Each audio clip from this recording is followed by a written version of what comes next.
귀한 시간에 우리 이사님들하고 같이 한신대학의 제도뿐만 아니라 우리 대학이 가지고 있는 소명이 우리나라와 세계에 대한 하나님의 뜻을 어떻게 펼칠 건가 하는 것이기 때문에 세계적으로 대변혁의 소용돌이 있는 이 시점을 우리가 어떻게 이해하고 여기서 어떻게 우리가 하나님의 지혜를 구하고 그 뜻을 구현하는 대학으로 갈 건가 생각을 한번 같이 해보려고 했습니다. 마침 여러분들이 전부 모여서 이렇게 온다고 했기 때문에 그동안에 제가 가지고 있었던 지식뿐만 아니고 하나님께 구한 지혜와 시대의 변화를 보면서 주어지는 여러 가지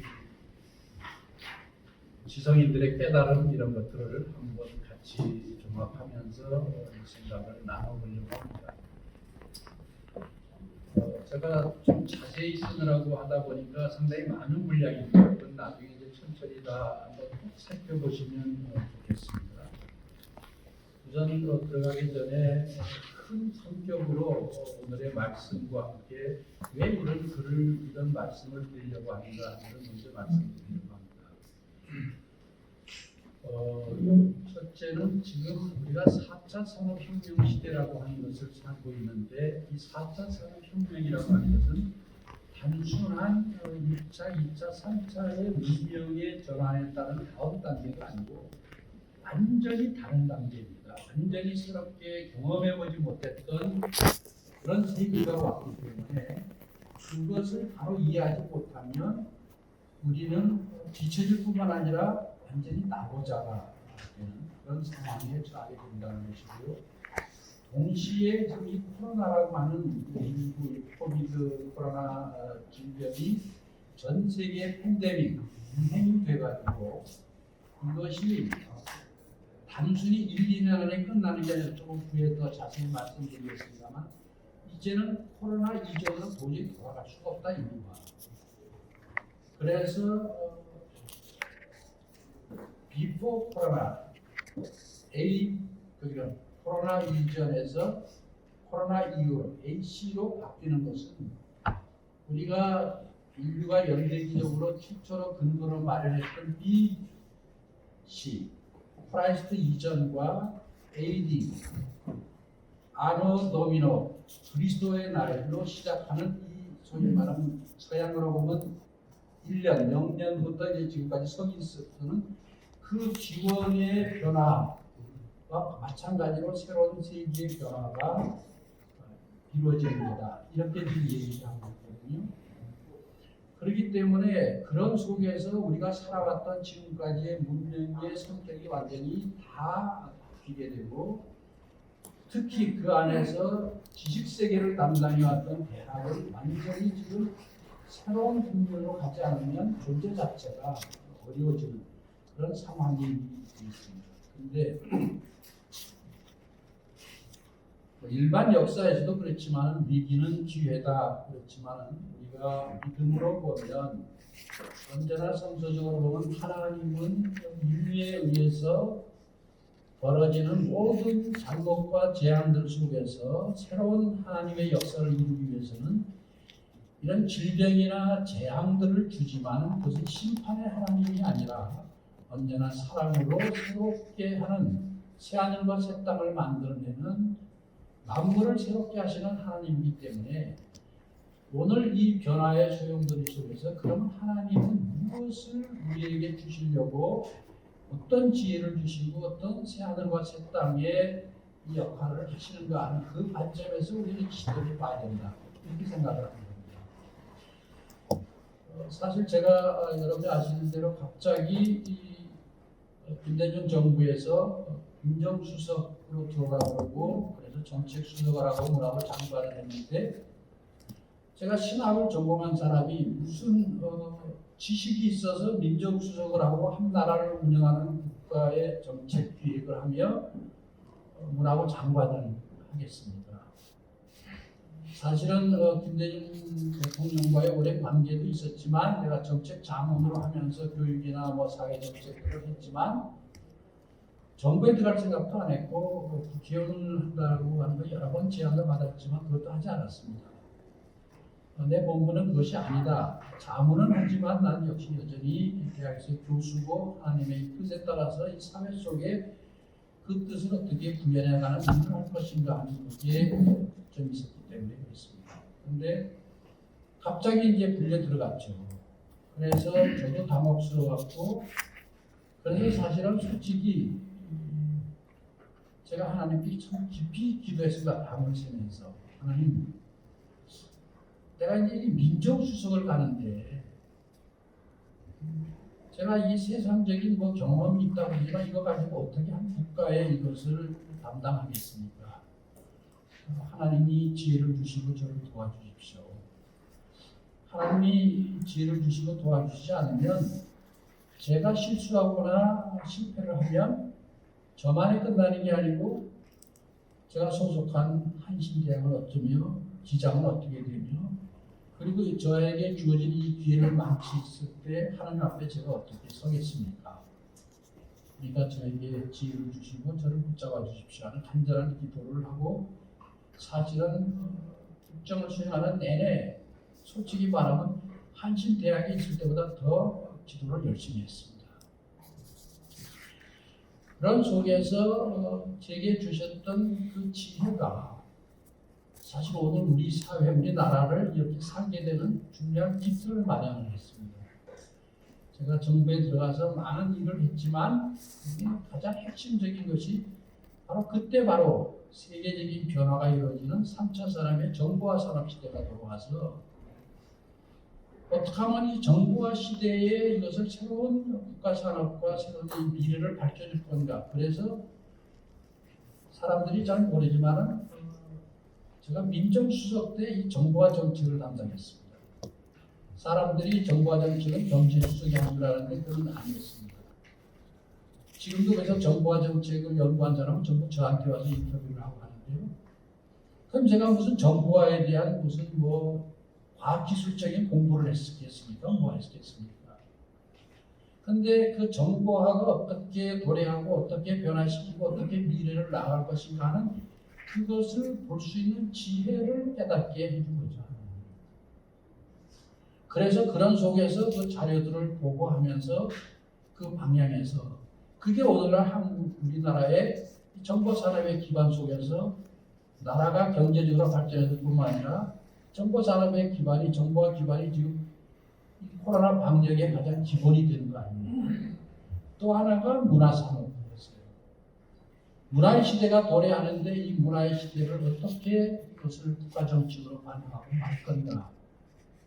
그래서 문화 사업을 한 것이 지원하되 간섭하지 않는 문화 정책으로 한 것이 결국 오늘의 한류 문화를 하고 우리나라를 정보 산업과 문화 산업이 우리의 경제를 이끌어 나왔고 오늘 대한민국 세계의 가장 앞선 하나의 국가처럼 잘 사는 국가로 만들어진 계기가 되는 것이 그런 것이었죠.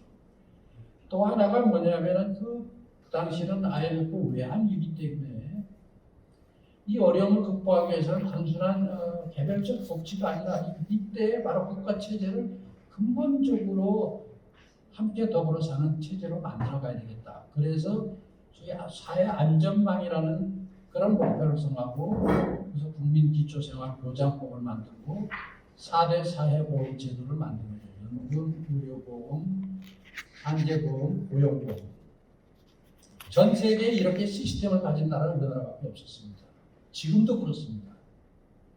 그리고 나니까 지금 이 코로나 상황 속에서 전부 재난기금이든지 뭐든지 다 이루어지는 게 그때 만들어진 사회 안전망이 없었으면 지금 감당을 못하지 않습니까? 많은 사람들이 요즘도 제게 찾아와서 그때 정말 김 장관이 해안을 가지고 했는 것이 오늘 대한민국의 현주소가 됐다 하는 얘기들을 많이 합니다.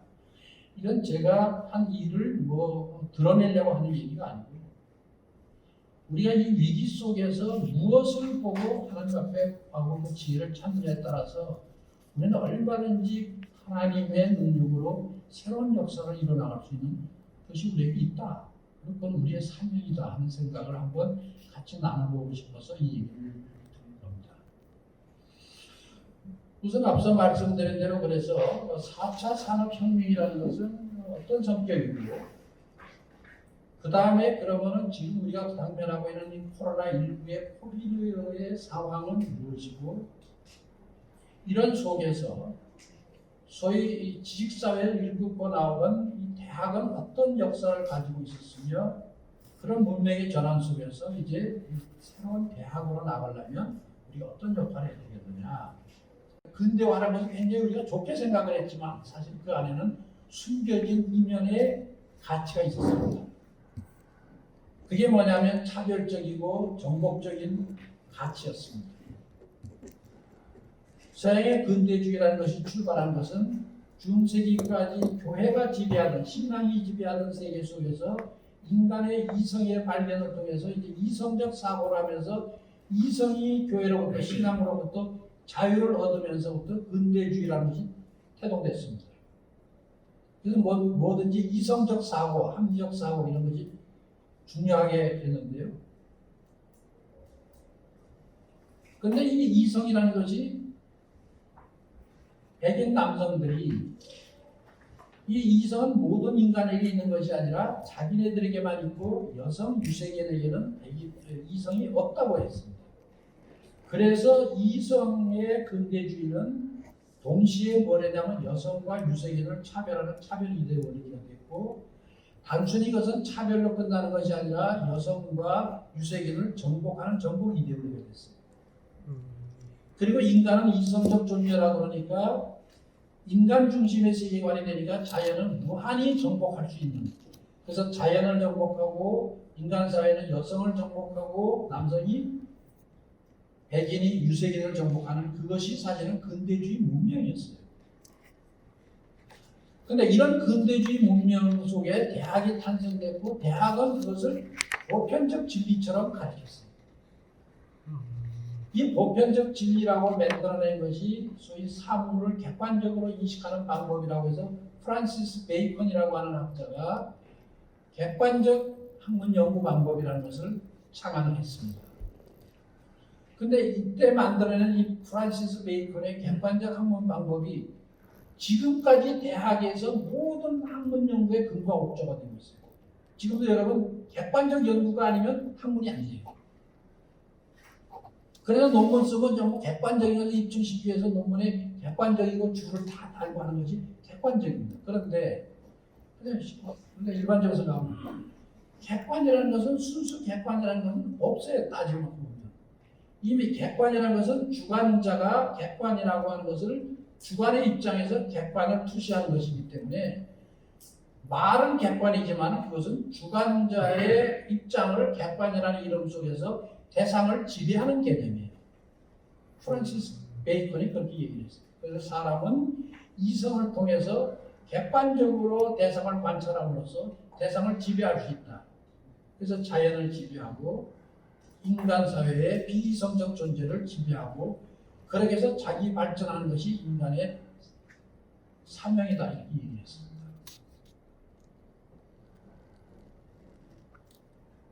그런데 여기에 이 객관적이라고 하는 것에 나중에 더 자세히 말하겠습니다만 신학이 문제가 생겼어요. 왜냐하면 신학은 주관적이기 때문에 대학에서의 신학의 학문이 객관적으로 연구를 해야 되는데 주관적인 신앙이 들어오면 안 되니까 학문에서 신학에서 신앙을 배제시켜버렸어요. 그리고 신을 객관적인 인식을 하기 위해서 신을 객관적 개념을 만들었어요. 이것이希腊에 의해서 스콜라 철학에 의해서 되어졌던 존재론적 개념이죠. 신론, 그리스도론, 성령론. 그래서 전국은 개념이에요. 성서가 말하고 있는 하나님이 역사 속에 무엇을 어떻게 행했느냐라고 신학은 묻지 않고 하나님은 어떤 존재냐고 해서 존재론적 속성을 개념으로 물었어요. 그리고 그것을 스콜라 철학의 방법으로 물었어요. 그러다 보니까 신앙은 배제시켜버렸어요.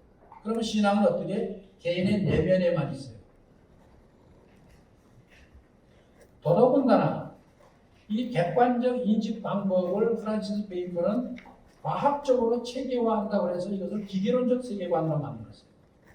법칙을 만들었는데 객관적인 법칙이 흔들리면 안 되니까 그래서 기계론적 세계관이라고 그걸 말하는데 기계론적 세계관이 되다 보니까 그 틀 안에서 그대로 움직여가야 돼요. 우리가 지금 자연의 법칙, 뭐 세계의 법칙이라고 만든 게 바로 그런 것들인데요. 그러다 보니까 인간뿐만 아니라 신도 이 법칙에 갇히게 버렸어요. 하나님이 역사에 개입하면 인간과 자연 세계에 새로운 변화가 일어나면 기계론적 세계관의 법칙이 무너집니다. 질서가 없어져 버려요. 그러니까 이 세계의 기계론적 세계관의 질서를 지키기 위해서는 하나님은 이 세계에 개입하면 안 돼요. 그래서 신은 저 세계로 밀어내 버렸어요. 내세적 존재로. 신은 내세적 존재고 신학은 내면이고 신학은 객관적 학문으로서만 존재하게 됩니다. 그래서 대학의 학문이 그래서 교회와 결별을 하게 됩니다. 그게 지금까지 이루어져 왔어요. 그러다 보니까 신학이 교회를 발전시키는 것 같지만 사실은 그 결과 오늘날 미리 제가 결론부터 말씀드리면 서구의 대학들이 신학대학들이 이제는 다 문을 닫았어요. 몇 개 대학만 미국의 몇 개 대학만 남아있고 전부 이것이 다 종교학과로 다 변신했어요. 그렇지 않으면 존재가 안 되니까. 유럽의 모든 대학들은 거기가 다 종교학과로 다 바뀌었어요. 하나의 종교 철학이 돼버렸어요.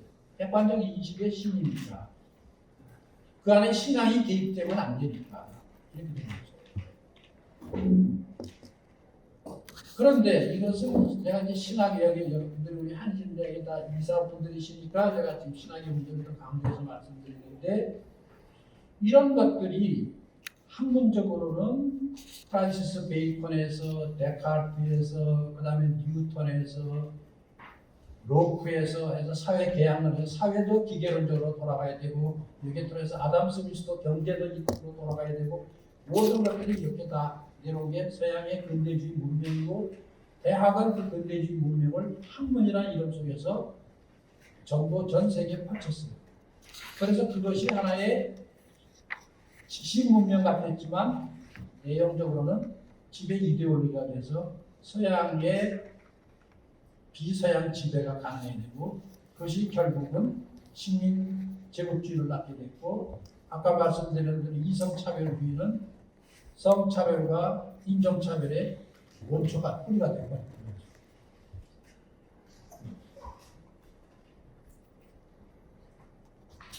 대학이 그리고 신학이 이런 걸 함께 생각을 해보려고 하는 것입니다. 그래서 자료를 보시면서 간단하게 넘어가도록 이렇게 하겠습니다.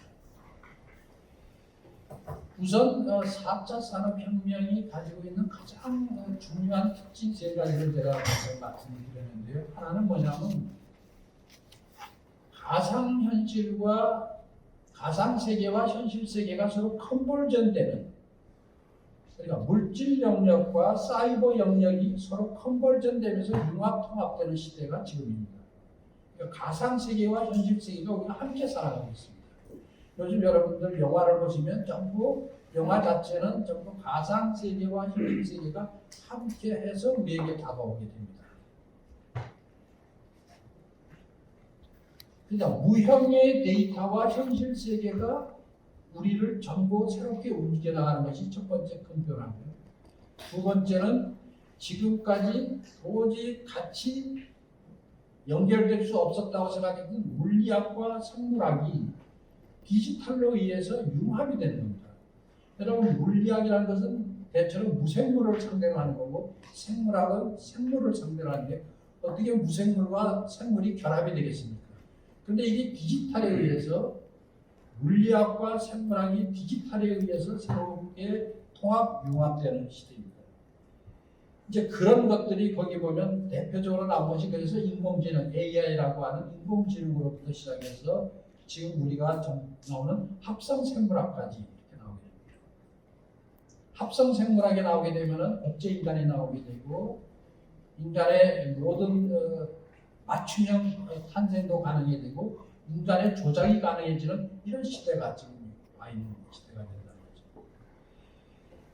세 번째는 더 아주 내용적으로 더 깊이 들어가면 우리 뇌와 감정의 신비를 해독하는 생명공학의 혁명이 초연산 능력을 가진 AI 공학의 혁명으로 우리의 뇌와 감정을 다 읽게 되는 겁니다. 이것이 스캔이 돼서 내가 나보다도 더 그 스캔된 내용이 더 확실하게 나를 알게 되는 그런 상황이 되는 거죠. 그래서 4차 산업혁명 시대는 초진행, 초연결, 초융합의 빅데이터 시대가 된다. 이런 겁니다. 이렇게 되다 보니까 가상세계와 현실세계가 서로 컨버전되고 물리학과 생물학과 디지털이 융합이 되고 그 다음에 초연산 AI에 의해서 하는 것들이 뇌와 감정의 신비도 읽게 되고 초연산 초능력 이런 것이 플랫폼으로 서로 융합이 돼서 돌아가다 보니까 지금까지 인류가 살아왔던 삶의 양식 가지고는 도저히 살아갈 수가 없습니다. 이제는 무엇을 그러면 어떻게 살 거냐 4차 산업혁명이 그런 문제가 아니라 근본적으로 이제 우리가 누구이며 이제 그런 물음 속에서 그럼 어떻게 살아가야 되냐 그런 걸 해야 된다. 그러니까 뒤에 말씀드리겠습니다만은 이렇게 되면 지금까지 대학에서 가르쳐온 지식이라는 것은 무용지물입니다. 이건 사실은 대학이라고 하는 제도적 가치가 가지고 있는 학위의 제도적 가치가 가지고 있는 지식일 뿐 이미 현실에서는 대학의 지식은 무용지물입니다. 학위증 하나만의 가치 외에는 대학이 지금 이 변화하는 4차 산업혁명에 기여하는 게 없습니다. 대학 바깥에서 이 모든 것들이 이루어집니다. 우리나라도 그렇지 않습니까? 세계도 그렇습니다. 모든 새로운 과학기술의 연구와 산업과 새로운 변화는 대학 바깥에서 추동을 합니다. 대학이 지금 쫓아가기도 바쁩니다. 이게 우선은 크게 4차 산업혁명의 큰 성격으로 보면 자세한 내용은 뒤에 있겠습니다만 그 다음에 우리가 지금 당면하고 있는 이 코로나19 상황, 코로나 바이러스에 의한 이 질병 상황을 보면 이것에 의해서 국경이 봉쇄되고 사회적 격리가 강화되고 있습니다.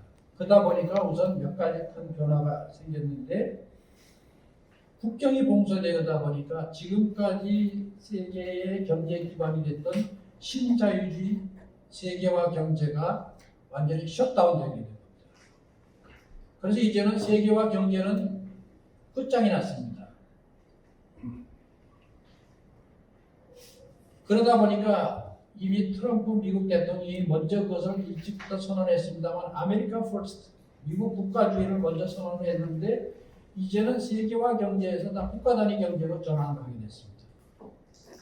우리나라는 세계화 경제를 비판하지만 진보적 학자들이 그러나 우리나라는 80% 이상이 해외 의존 수출 주도형 나라이기 때문에 이 세계화가 셧다운되기 때문에 가장 큰 경제적인 앞으로 산업의 피해를 입은 것이 대한민국입니다.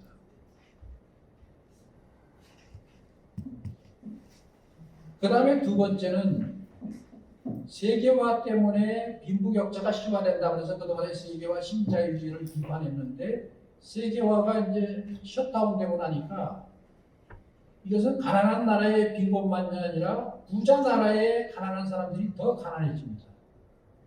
지금 여러분들 미국 보시면 미국의 코로나 바이러스가 가장 확산 많이 되고 희생 많이 되는 데가 어디입니까? 뉴욕입니다. 뉴욕에 가난한 사람들이 많이 사는 거기가 40% 이상이 미국에서 지금 코로나 바이러스의 희생자들은 전부 가난한 계층입니다. 세계 언론이 다 보도하지 않지만 아프리카, 동남아시아, 남아메리카에 지금 코로나가 엄청나게 증가하고 있는데 이 증가의 모든 희생자들은 다 가난한 사람들입니다. 부유한 사람들은 몇 사람은 이제 뉴스거리를 만들기 위해서 몇 사람이 나오지만은 실제로 대다수가. 결국은 가난한 나라뿐만 아니라 부유한 나라 안에 있는 가난한 사람들이 그래서 이제 빈부의 격차가 세계적 격차에서 한 사회 안에서뿐만 아니라 인류의 근본적인 과제가 되고 세 번째는 이러다 보니까 코로나 바이러스로 죽는 사람보다 경제 사회적인 것 때문에 죽는 사람이 더 많아진다. 그래서 실제로 아이로는 코비드로 인해서 죽는 것보다 경제 사회적 격리에 의해서 죽는 것이 20억 명이 희생당할 거라고 생각합니다.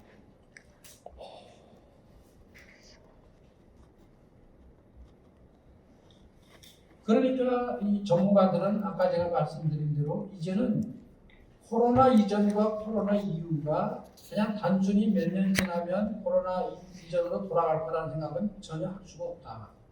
이미 WHO도 이미 코로나가 끝난다고 하더라도 백신이 일종의 개발된다 하더라도 이것은 계속해서 맞아야지 한 번으로 완전히 끝나는 게 아니다.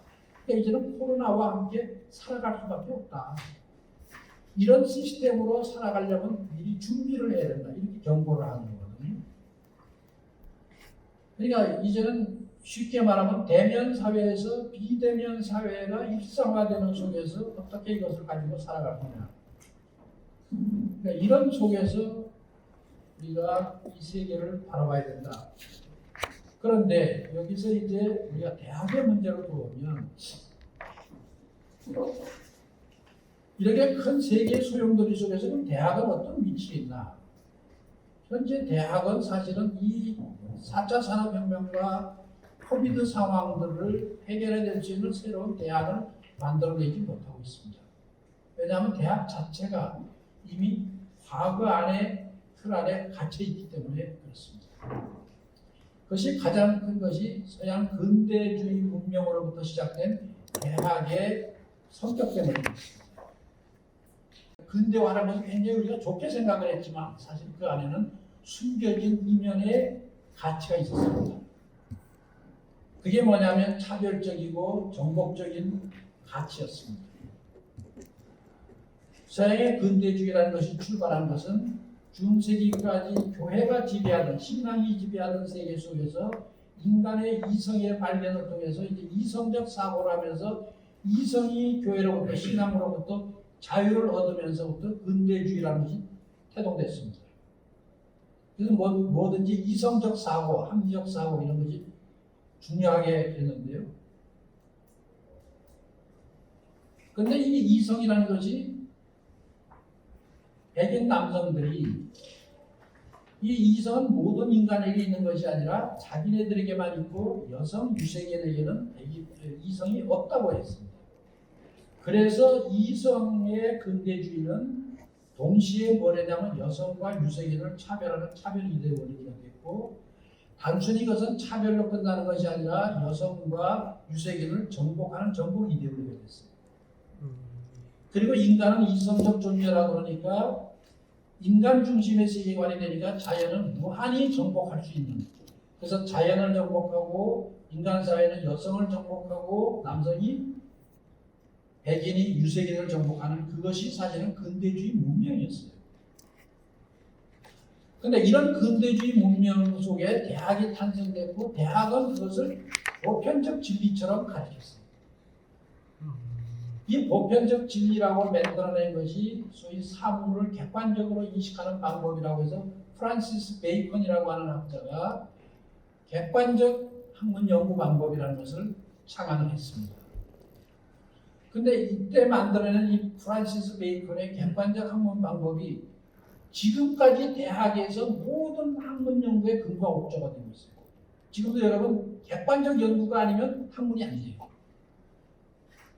그래서 논문 쓰면 전부 객관적인 것을 입증시키기 위해서 논문에 객관적이고 줄을 다 달고 하는 것이 객관적입니다. 그런데 일반적으로 생각하면 객관이라는 것은 순수 객관이라는 것은 없어요. 따지고 보면.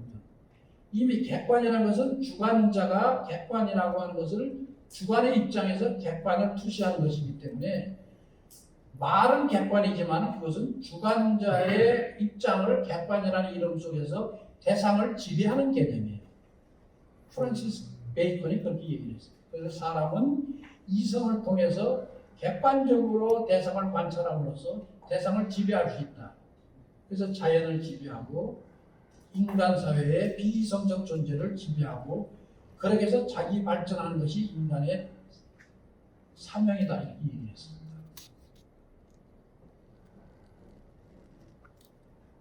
그런데 여기에 이 객관적이라고 하는 것에 나중에 더 자세히 말하겠습니다만 신학이 문제가 생겼어요. 왜냐하면 신학은 주관적이기 때문에 대학에서의 신학의 학문이 객관적으로 연구를 해야 되는데 주관적인 신앙이 들어오면 안 되니까 학문에서 신학에서 신앙을 배제시켜 버렸어요. 그리고 신을 객관적인 인식을 하기 위해서 신을 객관적 개념을 만들었어요. 이것이希腊에 의해서 스콜라 철학에 의해서 되어졌던 존재론적 개념이죠. 신론, 그리스도론, 성령론. 그래서 전국은 개념이에요. 성서가 말하고 있는 하나님이 역사 속에 무엇을 어떻게 행했느냐라고 신학은 묻지 않고 하나님은 어떤 존재냐고 해서 존재론적 속성을 개념으로 물었어요. 그리고 그것을 스콜라 철학의 방법으로 물었어요. 그러다 보니까 신앙은 배제시켜 버렸어요. 그러면 신앙은 어떻게 개인의 내면에만 있어요. 더더군다나 이 객관적 인식 방법을 프란시스 베이컨은 과학적으로 체계화한다고 해서 이것을 기계론적 세계관으로 만들었어요. 법칙을 만들었는데 객관적인 법칙이 흔들리면 안 되니까 그래서 기계론적 세계관이라고 그걸 말하는데 기계론적 세계관이 되다 보니까 그 틀 안에서 그대로 움직여가야 돼요. 우리가 지금 자연의 법칙, 세계의 법칙이라고 만든 게 바로 그런 것들인데요. 그러다 보니까 인간뿐만 아니라 신도 이 법칙에 갇히게 버렸어요. 하나님이 역사에 개입하면 인간과 자연 세계에 새로운 변화가 일어나면 기계론적 세계관의 법칙이 무너집니다. 질서가 없어져 버려요. 그러니까 이 세계의 기계론적 세계관의 질서를 지키기 위해서는 하나님은 이 세계에 개입하면 안 돼요. 그래서 신은 저 세계로 밀어내 버렸어요. 내세적 존재로. 신은 내세적 존재고 신앙은 내면이고 신학은 객관적 학문으로서만 존재하게 됩니다. 그래서 대학의 학문이 그래서 교회와 결별을 하게 됩니다. 그게 지금까지 이루어져 왔어요. 그러다 보니까 신학이 교회를 발전시킨 것 같지만 사실은 그 결과 오늘날 미리 제가 결론부터 말씀드리면 서구의 대학들이 신학대학들이 이제는 다 문을 닫았어요. 몇 개 대학만 미국의 몇 개 대학만 남아있고 전부 이것이 다 종교학과로 다 변신했어요. 그렇지 않으면 존재가 안 되니까. 유럽의 모든 대학들은 여기가 다 종교학과로 다 바뀌었어요. 하나의 종교 철학이 돼버렸어요. 객관적 인식의 신입니다. 그 안에 신앙이 개입되면 안 되니까 이렇게 되는 거죠. 그런데 이것은 제가 이제 신학 이야기 여러분들 우리 한신대에 다 이사분들이시니까 제가 지금 신학의 문제를 더 강조해서 말씀드리는데 이런 것들이 학문적으로는 프란시스 베이컨에서 데카르트에서 그다음에 뉴턴에서 로크에서 해서 사회 개혁론에서 사회도 기계론적으로 돌아가야 되고 여기에 통해서 아담 스미스도 경제적으로 돌아가야 되고 모든 것들이 이렇게 다 내려오게 서양의 근대주의 문명이고 대학은 그 근대주의 문명을 학문이라는 이름 속에서 전부 전 세계에 펼쳤어요. 그래서 그것이 하나의 지식 문명 같았지만 내용적으로는 지배 이데올로기가 돼서 서양의 비서양 지배가 가능해 되고 그것이 결국은 식민 제국주의를 낳게 됐고 아까 말씀드린 대로 이성차별주의는 성차별과 인종차별의 원초가 뿌리가 되고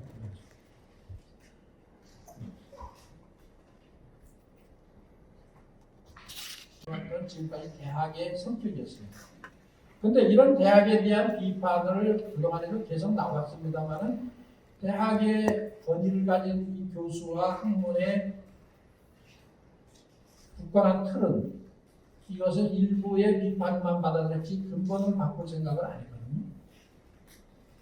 그러다 보니까 대학이 지금까지 근대주의의 이런 이데올로기를 학문의 금과 옥저처럼 가지고 있다 보니까 오늘날 대학이 근본적인 위기에 직면하게 됐던 거죠. 바로 이런 것. 이미 서양의 대학은 이런 지식세계의 변화를 가지고 굉장히 많은 몸부림을 치고 있었는데 우리나라 같은 대학들은 이 몸부림을 별로 치지 않았어요. 왜냐하면 비소구의 나라들, 이것을 4분의 3세계라고 하는데 제3세계라고 일반적으로 말하지만 제3세계라는 것은 소구 1세계를 중심으로 하기 때문에 식민주의 관점이라고 해서 학술적으로 쓰지 않습니다. 왜냐하면 세계의 4분의 3이 비소구의 나라니까 더 큰데 1세계와 3세계를 이렇게 비교하니까 안 된다. 그래서 4분의 3이라고 그러는데 4분의 3세계의 사람들은 전부 1세계에 가서 대학에 가서 공부하고 거기서 학위받고 거기서 그 학문의 세례를 받고 왔기 때문에 그 권위로 자기의 자국에 와서 자기의 지식인으로서의 권위를 가지고 있기 때문에 절대적으로 이걸 포기하지 않고 도리어 서구보다도 더 강한 견고한 자기의 학문적 아성을 쌓아온 거죠.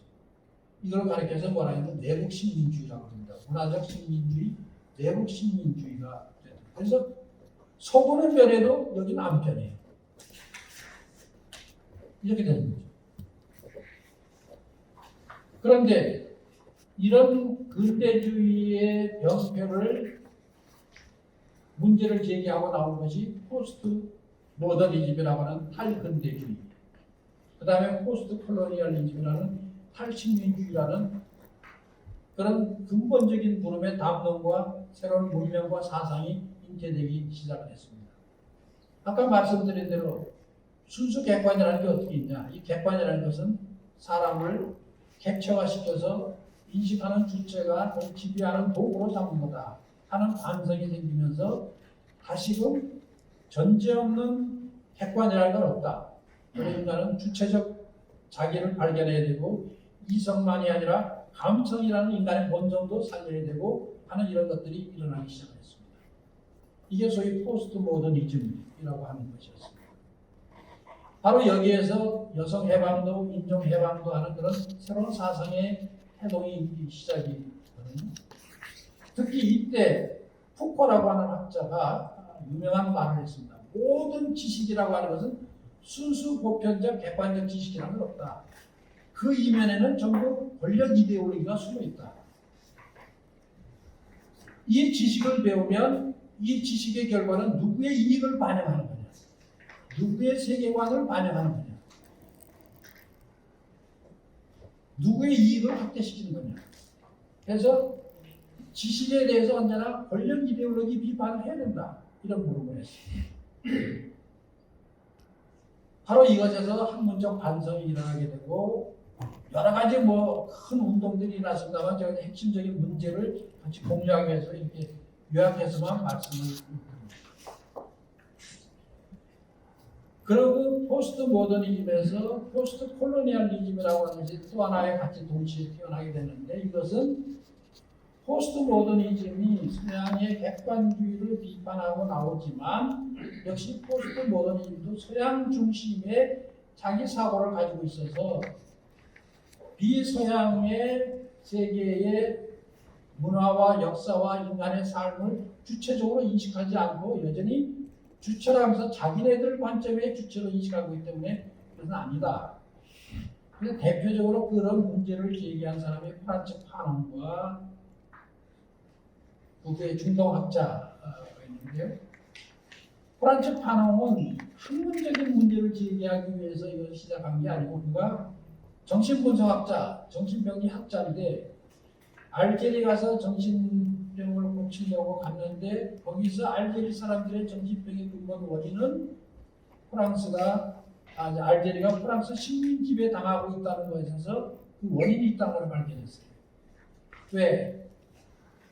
흑인들인데 검은 사람들인데 백인이 지배하는 사회에 태어나니까 이미 태어남에 있어서 블랙이라는 자기 존재를 경멸하게 되고 자기를 저주하게 되고 백인으로서의 가면을 쓰지 않고 살 수 없다. 그래서 블랙 스킨 와이트 마스크, 검은 피부 흰 가면이라는 책을 썼습니다.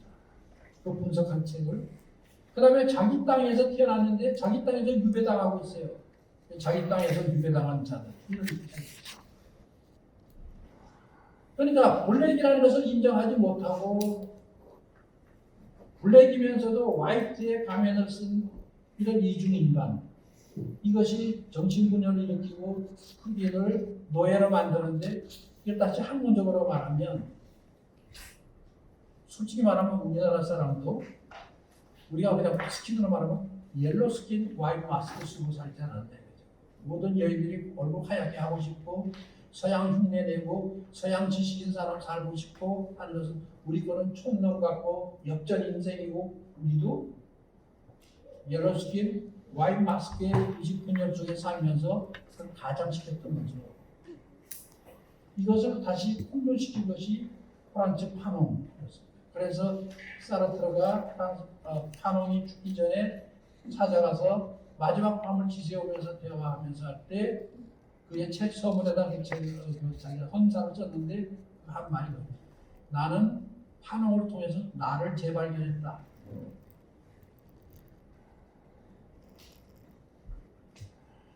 그 다음에 또 한 사람이 중동학자 에드워드 세이드라는 사람인데요. 이 사람은 유명한 게 오리엔탈리즘이라는 책을 썼습니다. 사실 동양이라는 개념은 없다. 동양이라는 나라 속에 아시아는 각기 독립된 국가였고 각기 자기 문화와 역사를 가지고 있고 각기 인종이 다양하고 다 살고 있는데, 서양이 이 아시아를 지배하기 위해서 동양이라는 개념을 만들어내고 동양은 이래야 된다 하고 딱 개념 규정하고 그렇게 만들어버렸다. 이게 오리엔탈리즘이다. 그래서 동양은 비과학적이고 야만적이고 신비하고 뭔가 이런 주술적이고 이런. 그런데 문제는 서양이 동양을, 이 아시아를 지배하기 위한 이 오리엔탈리즘이라는 이 개념에 아시아인들 스스로가 쇠뇌돼서 그것에 따라서 자기 아이덴티파이를 한다. 그래서 서양이 만들어놓은 동양 개념에다가 나를 보고 비추어서 나의 존재 가치를 한다. 사실 우리나라도 그랬습니다. 우리가 동양 문화사를 배우고 저도 그랬습니다만은 한국학이라는 거 했지만 우리나라가 순수하게 한국학을 한 게 아닙니다. 미국의 하버드 대학에는 옌칭 연구소에서 중국을 연구하는 사람들이 한 부분으로 한국의 연구비를 받아다가 한국학 연구한다. 그러니까 그들이 바라본 한국학이라는 속에 우리를 맞춰야 돼요. 그게 아니면 한국인이 아니고 우리는 한국인으로서도 열등한 존재처럼 지금까지 살아요. 우리나라 한국학이라는 게 그렇게 왔습니다. 그러니까 이 탈식민주의의 의식의 담론은 아주 무의식 속에 아주 깊이까지 들어와 있기 때문에 이것을 철저하게 세분화되게 해서 이것을 검토하지 않으면 극복하기 어렵다. 이런 것들이 자랑스럽게 가려는 문명 같지만 그 안에 이면에 가지고 있었던 이런 이성차별주의와 정복적이고 수요 지배적인 이데올로기가 대학 속의 학문이라는 이름으로 객관적이고 보편적이라는 진리라는 이름으로 지금까지 우리를 지배하고 있는 것이 대학의 현실이다. 그러니까 사실 대학에 있는 사람들은 졸업하고 나가면 알게 모르게 나는 당연히 사회 지배층에 살아야 되고 나는 사회적 책임적 존재가 되는 게 아니라 보다 남보다는 우월한 존재가 되고, 다 말은 지배자라고 안 그러지만 무의식에서는 지배자로 등록하고 대학을 졸업하게 되는 거죠. 신학도 예외가 아니었습니다. 그러다 보니까 똑같은 일이 지금 위기에 처하게 되는 이런 상황들이 있다 한 거죠. 그럼 이런 문명 비판 속에서 아까 말씀드린 대로 조금 전에 우리가 4차 산업혁명의 성격을 봤을 때 제가 여러 가지 내용들을 4차 산업혁명의 그 내용을 썼습니다만은 그 타이틀만 하나씩 이렇게 읽어가겠습니다. 나중에 내용들은 여러분들이 조금 더 깊이 읽어보시면 되겠습니다. 지금 4차 산업혁명이 아까 세 가지 특징을 말했는데 특징과 함께 이 변화가 어떻게 일어나고 있는가 하는 것은 세 가지 면에서 큰 소용돌이로 변하고 있는데, 첫째 속도 면에서 1, 2, 3차 산업과는 달리 선형적인 속도가 앞에서의 오던 속도가 기하급수적으로 증가합니다. 하루가 다르게 변하는 거죠. 어제와 오늘이 다릅니다. 신기술이 이렇게 발전되고 말입니다. 그 다음에 두 번째는 범위와 깊이가 완전히 디지털 혁명을 기반으로 해서 완전히 새로운 기반으로 만들어 나가는 그런 혁명입니다. 그래서 지금 경제, 기업, 사회 이 모든 것이 전례 없이 새로운 패러다임으로 다 변화됩니다. 지금 이미 과거의 경제, 과거의 기업, 과거의 사회 체제로 살아갈 수가 없습니다. 이렇게 되다 보니까 시스템 충격 면에서 국가 간, 기업 간, 산업 간, 그리고 사회 전체 시스템에서 엄청난 변화와 충격을 수반하고 있습니다. 그 다음에 이제 두 번째는 AI라고 하는 것이 등장이죠. AI에 대한 것은 조금 나중에 다시 생각합니다. 그 다음에 세 번째는 아까 말씀드린 대로 생물공학의 급격한 발달로 인간 게놈 프로젝트에서 합성 생물학이 이건 이제 신의 영역의 생물학이 인간의 지혜가 도전하는 겁니다. 그러면 복제인간과 복제인간 김성재와 나 본래적 김성재가 어떻게 된 거냐? 우리가 신 앞에서 어떻게 이 존재를 물어야 되느냐? 그냥 아주 우리가 쉽게 생각하면 복제인간에게 신앙이 있을 수 있을까? 예를 들면 넷째로 이제는 컴퓨터와 생각하고 컴퓨터가 또 하나의 의식을 가지고 있습니다. 그러니까 우리는 이제는 컴퓨터와 함께 생활할 수밖에 없습니다. 그래서 지금 사물 인터넷이라는 말을 쓰지 않습니까? 인터넷 오브 띵스. 이제는 모든 것이 다 사물이 인터넷이 앞으로 여러분들이 인터넷 옷을 입고 다니게 됩니다. 자율자동차가 있으면서 사회가 전부 이제는 사물 인터넷이 되고 집에도 전부 인터넷에 감지가 돼서 그 센서에 의해서 내 모든 것들이 다 인식이 되고 심지어 그것에 의해서 나의 질병에 대한 그런 어떤 예방도 적극적인 의미에서 할 수 있다 이렇게 얘기를 합니다만 어떻든 모든 것이 인터넷이 생각하고 컴퓨터가 생각하고 컴퓨터가 하나의 의식을 가지는 그냥 컴퓨터와 함께 생활하지 않으면 안 되는 거다. 그 다음에 다섯 번째는 이미 우리가 생활하고 있습니다만은 이제는 미디어 시대이기 때문에 미디어 리터러시, 미디어에 대한 해독 능력이 없으면 안 됩니다. 이미 여러분 이번에 이제 온라인 교육을 한다.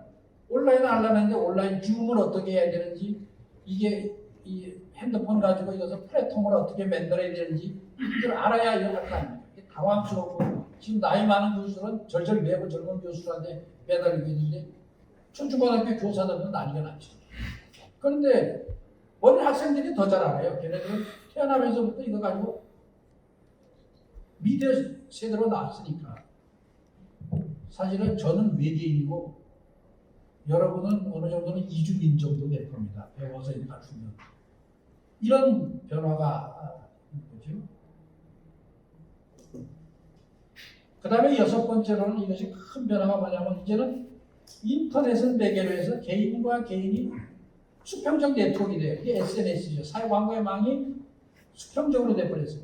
그러니까 지금까지 중앙집권적인 위계 구조의 수직적 세계관, 사회체제가 전부 수평적 체제로 다 바뀝니다. 이제는 정부 체계도 바꿔야 되고 학교 체제도 바꿔야 되고 사회 모든 체계가 이렇게 안 바꾸면 안 되게 돼 있습니다.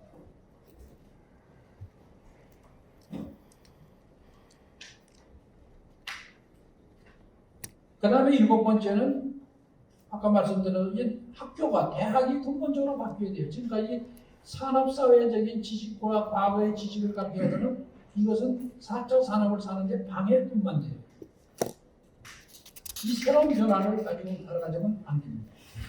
그 다음에 여덟 번째는 어떤 이렇게 되다 보니까 AI가 인간의 노동을 대체하게 되고 사람이 새로운 삶의 사회적 관계 속에서 수평적 관계로 살아가야 되고 하다 보니까 모든 것들이 어떻게 바뀌냐면은 이제는 일과 삶과 사회생활의 균형을 새롭게 맞춰야 돼요.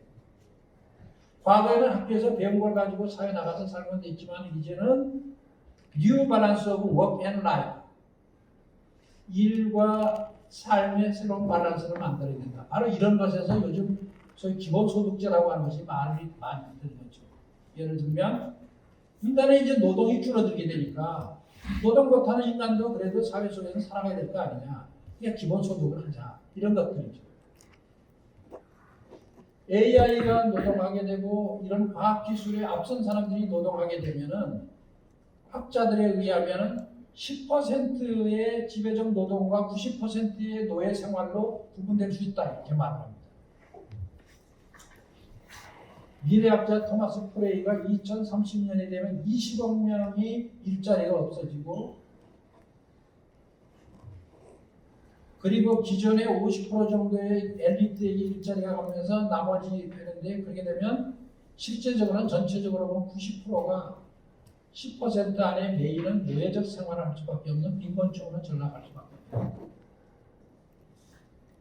이런 것들입니다. 자, 이런 속에서 그러면 이제 대학은 어떻게 되겠냐? 하겠습니다만은 미래학자 다시 또 프레이의 인용을 하면 2030년에 대학의 절반은 없어진다는 겁니다. 근데 2030년이라는 게 불과 10년 아닙니다. 10년 아니에요. 전 세계 대학의 절반이 없어져요. 우리나라 대학은 보다 더 빨리 없어져요. 왜? 이 변화뿐만 아니라 코로나가 와서 경제적 어려움이 있죠. 학력 인구가 줄어들어요. 그 다음에 대학에서 가르친 지식이 사회에 써먹을 내용이 아니기 때문에 대학의 가치가 없어지죠. 이래저래 대학은 더 빨리 없어지게 돼요. 한국의 대학은. 바로 여기에서 한국 사회의 이렇게 심각한 문제를 생각하고 해서 이 정몽구 연구재단하고 화일부와 같이 해서 대학 총학장들을 좀 불러서 연구를 해봤더니 이렇게 됩니다. 100명을 대상으로 공동 설문조사를 해보니 기존 대학 체제의 파괴가 필요하다고 했어요. 파괴가 변화가 아니라 파괴입니다. 미래에 대해서 어떤 역량이 중요하냐 하니까 창의력, 인성, 융복합 능력, 협업, 커뮤니케이션 능력 이런 것들입니다. 지식과 학위가 아닌 인성과 창의성과 문제 해결 능력을 키워야 된다. 이 말은 뭐냐? 기존의 대학의 지식은 이제는 의미 없다는 거예요. 그걸 주입하느라고 교육시키지 아니고 새로운 창의력과 변화하는 시대의 문제를 어떻게 해결해 나가는 현장에서 해결 능력을 가져야 된다. 이것입니다. 실제로요. 과학자들은 이미 2018년부터 지금 여러분 빅데이터라는 말을 많이 쓰지 않습니까? 빅데이터. 빅데이터에 의해서 모든 지식이 거기 다 있어요. 대학에서 가르치는 지식은요, 이거는 지극히 미미한 거예요. 여러분 요즘 온라인으로 대학 강의가 이루어지고 나니까 어떤 현상이 생깁니까? 대학 교수가 온라인 강의를 하니까 학생들이 그거 보면서 저거 보고 있다가 댓글을 다는데 저거 수는 엉터리야. 저거 여기 보면 저 말도 안 되는 소리를 하고 있어.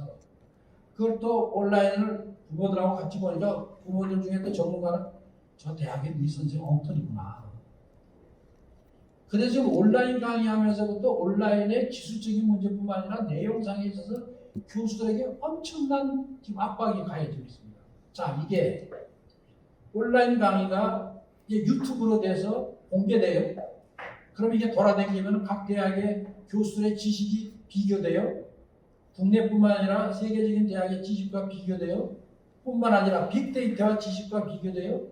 교수가 살아남을 가능성이 별로 없습니다. 지금 일시적으로 지금 조금 변하니까 아직은 버틸 수 있다고 생각하지만 천만에요. 코로나가 내년쯤 가게 되면 내년 봄학기부터는 지금 대학 사회가 난리가 날 겁니다. 지금 대학 교수가 이렇게 있을 수가 없어요. 누가 더 많이 지식을 아느냐는 것은 아무 소용이 없어요. 그거 가지고 학점 따가지고 너는 우수하다, 너는 뭐 열등하다 하는 그 자체가 잘못된 거죠. 얼마든지 빅데이터를 가지고 다 이제는 사용할 수 있습니다. 여러분, 예전에 신학박사 학위할 때 성경에서 사람이라는 말이 몇 번 나오고 어디에 몇 번 나오고 그것은 어떤 의미로 쓰여있나 그거 분석해서 박사학위 받은 사람이 수십 명, 뭐 수백 명은 될 거예요. 예수의 사랑 연구, 하나님의 사랑 연구. 근데 지금은 딱 치고 사랑 하면 뭐 중질이 다 나오겠대 뭐. 지금 그거 갖고 대학 논문 쓸 수 있습니까? 박사 받을 수 있습니까? 어림도 없어요.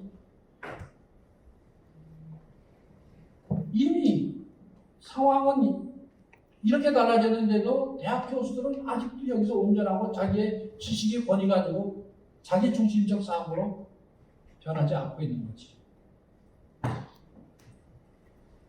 자, 이런 문제 이걸 쭉 넘어서 이제는 아까 말씀드린 대로 이런 변화들을 다 수용하지 않으면 안 된다. 이것들을 다 튀어놓겠습니다.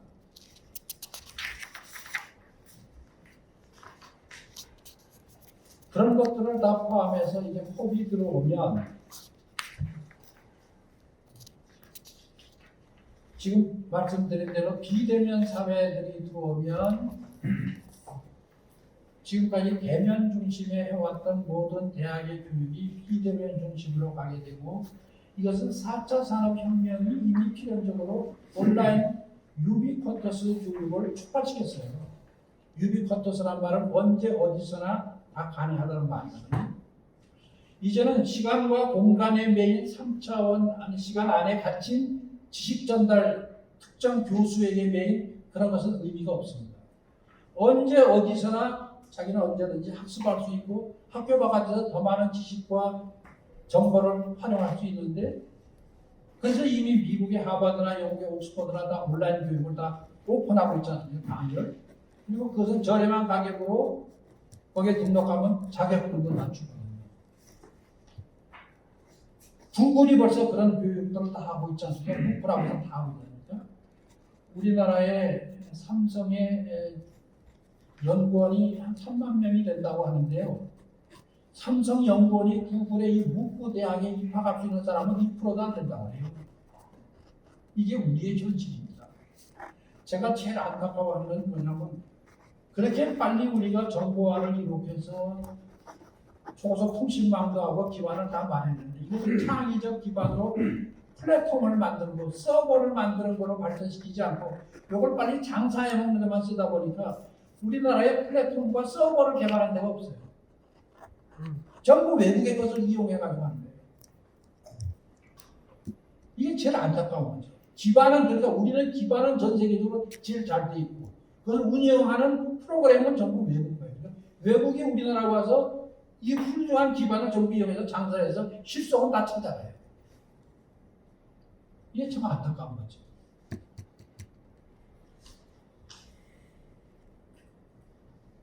이게 지금 이런 상황으로 있다. 그런데 제가 마지막에 이제 지혜로 말씀드린 것은 대면에서 비대면으로 가는데 코로나가 놀랍게도 새로운 어떤 희망의 사인을 표식을 우리에게 보여주고 있다. 중국의 공장이 줄어드니까 하늘이 맑아지고 부엌지 질환수가 줄어들고 이태리 관광객 수가 줄어드니까 베니스 강물이 맑아지고 물고기가 보이고 백조가 돌아오고 자연 생태계가 복원되고 인간이 건강해지는 생활 속에서 지금까지 인간이 정복적이고 소유지향적으로 자연과 인간을 지배해왔던 이 세계가 바뀌지 않으면 안 되겠구나 하는 큰 교훈을 주는데 이건 못 보면 비대면 속에서 아직까지 그대로 이 경쟁 체제를 가지고 있으면 인류에게는 희망이 없다. 그래서 우리는 이 세계를 이렇게 이끌고 나오는 하나님의 손길을 봐야 된다. 인간의 지혜만 가지고서는 이것을 해결해낼 능력이 없다. 하나님은 이 역사 속에서 무엇을 하고 계실까? 오늘도 만물을 새롭게 하시는 이 하나님의 섭리를 이 역사 속에서 희망 속에서 우리가 그 사인을 보고 그것을 보지 않으면 안 된다. 그래서 제가 마지막 선서적으로 지금까지 기독교가 해오지 못했거든요. 사실은 내 이웃을 내 몸같이 사랑하고 남에게 대접받고자 하면 너 먼저 대접하라. 그 말은 했지만 아까 말씀드린 대로 신학의 이면의 이데올로기는 정복적이었기 때문에 말은 그랬지만 도리어 그것은 그렇게 사람으로 실천되지 못하고 물론 신앙으로 실천했던 많은 사람들이 있습니다. 이제 이걸로 돌아가야 됩니다. 사도 바울은 이것이 율법의 전부다, 완성이다 그랬다. 예수님도 그렇게 말씀했다. 이제 우리는 이 길로 가야 됩니다. 이 지혜 속에서 우리는 이제 대학을 다시 봐야 된다. 특히 내가 이제 다음에 뭐 신학을 어떻게 할 거냐는 걸 또 학교 가서 15일로 이제 세미나를 하게 되는데 거기 페이퍼를 썼습니다만은 신학이 객관적이라는 이름으로 신을 개념화하고 신앙을 배제시키고 교회를 배제시켰던 신학에서 이제 신앙의 자리를 찾아야 된다.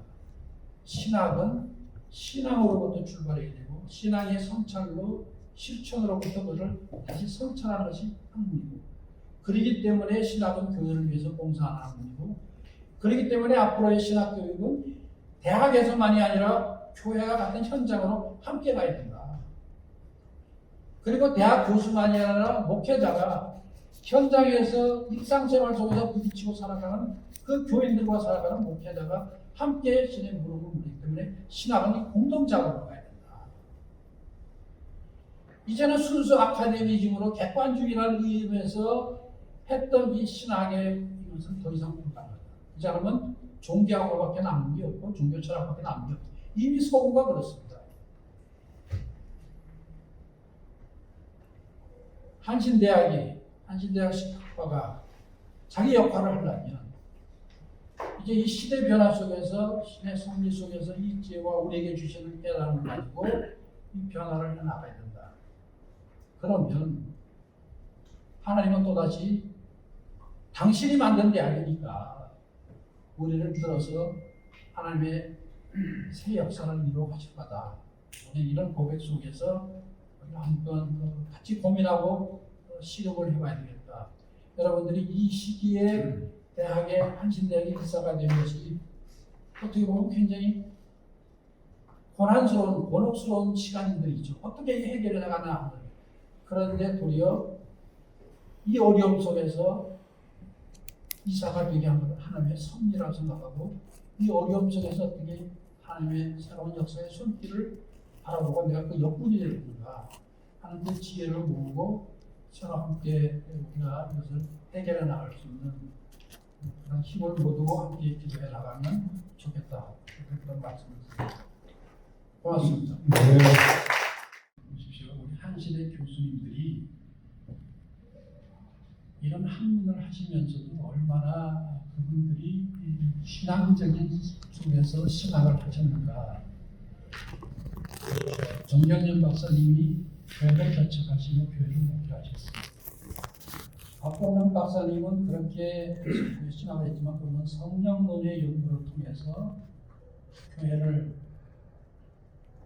영적 세계를 깨우쳐 주셨어요. 안병호 박사님 가장 메디컬한 것 같지만 향림교회를 목회를 했어요. 문동환 박사님 수도교회를 목회했어요. 우리의 선생님들은 전부 교회의 자리를 지키면서 신학을 했어요. 그리고 그 안에서 교회를 신앙을 살치고 나가는 거예요.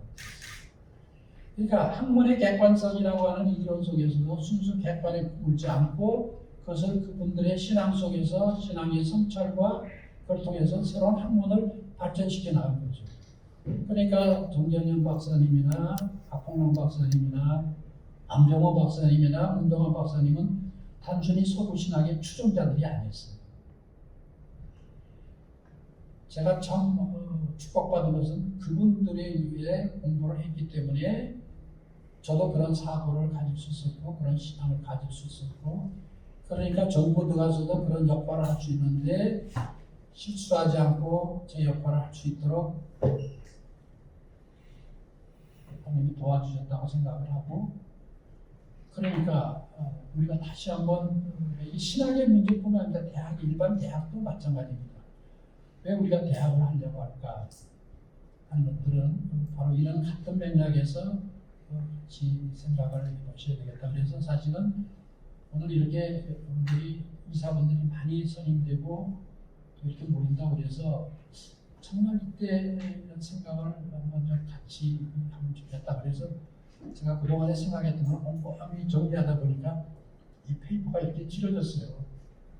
한 150개가 넘게 됐는데 조금 골치 아프더라도 그렇게 막 어려운 문제는 아니니까 시간 날 때 한번 다시 한번 천천히 읽어보시면